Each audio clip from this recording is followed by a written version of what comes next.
Combust planets, अस्त ग्रह। लोगों को अक्सर लगता है कि अगर मेरा कोई ग्रह कंबस्ट या अस्त हो गया तो वो प्लैनेट के मुझे कोई भी सिग्निफिकेशंस मुझे अपनी लाइफ में नहीं मिलेंगे, वो प्लैनेट बर्बाद हो गया है, जल के राख हो गया है।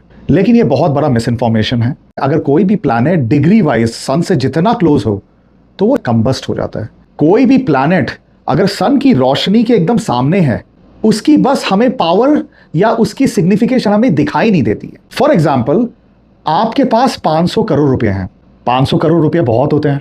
आप पूरी जिंदगी, आपके आने वाली जिंदगी भी अच्छे से जी लेगी बिना काम किए। अब वो जाके मुकेश अंबानी के घर के सामने रह रहा है, जहां सारे मुकेश अंबानी के लेवल के लोग रहते हैं। तो वो 500 करोड़ रुपए वाले को कोई देखेगा कि मुकेश अंबानी, रतन टाटा, गौतम अदानी ऐसे लोगों को देखेंगे कि भाई इनके पास तो बहुत पैसे हैं। अब वही 500 करोड़ रुपए वाला अगर वो लोकेलिटी छोड़ के कोई सिंपल लोकेलिटी में आ जाए जहां पर मिडिल क्लास लोग रहते हैं, तो वहां पर तो उसकी काफी बात होगी, यार वो तो काफी अमीर है, यार काफी पैसे वाला है। That is the definition of any of the combust और अस्त ग्रह। अस्त ग्रह कभी भी अपना इंपॉर्टेंस कभी छोड़ते नहीं है, हमें बस दिखाई नहीं देता क्योंकि वो सूर्य की किरणों के अंदर छुपे हुए हैं। दैट डज नॉट मीन कि उस प्लैनेट के पास पावर नहीं है।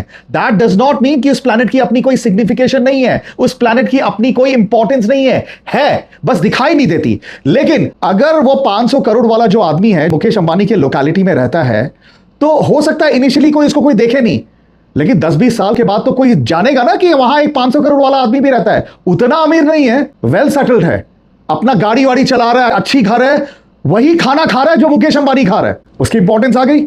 ऐसे ही अस्त ग्रह इवॉल्व होते हैं। एज यू गेट ओल्डर उनकी इंपॉर्टेंस आपकी लाइफ में आती है, उनकी सिग्निफिकेशंस आपकी लाइफ में आती है। फॉर एग्जांपल, अगर जुपिटर अस्त है तो शुरू में जब आप अपना करियर स्टार्ट करोगे in the early years of your life, हो सकता है आपको कोई गुरु के रूप में देखे नहीं, लेकिन इसका मतलब यह नहीं है कि आप गुरु नहीं हो, इसका मतलब यह नहीं है कि आपके अंदर नॉलेज नहीं है। लेकिन एज यू गेट ओल्डर आपकी वो विजडम और निकल के आएगी और लोगों के सामने आएगी और लोग आपके विजडम को इंपॉर्टेंस देंगे। ऐसा नहीं है कि अस्त ग्रह है वो आपको इस जिंदगी में कुछ अपना देगा ही नहीं, देगा, लेट करके देगा, लेकिन देगा, सूर्य की किरणों के साथ दिखाई देगा। यही चीज जो मैंने इतनी कुंडली देखे हैं पिछले 5 साल में और जो मैंने फलित होते हुए देखे हैं, उस बेसिस में मैं आपको बता रहा हूं। आप देखिए आपके आमने सामने किसी का जुपिटर कंबस्ट होगा, किसी का वीनस कंबस्ट होगा, किसी का मर्क्यूरी कंबस्ट होगा, लेकिन latter part of the life में जिनका मर्क्यूरी कंबस्ट था, he became an amazing speaker. Jupiter combust था, he became an amazing guru with the help of sun's blessing. जिनका वीनस कंबस्ट था, वो बहुत ज्यादा पैसे कमाए हैं as they grow older. तो अगर आपका कोई भी प्लैनेट अस्त है, आपको डरने की कोई जरूरत नहीं है, उनकी सिग्निफिकेशन आज नहीं तो कल नहीं तो परसों निकलेगी।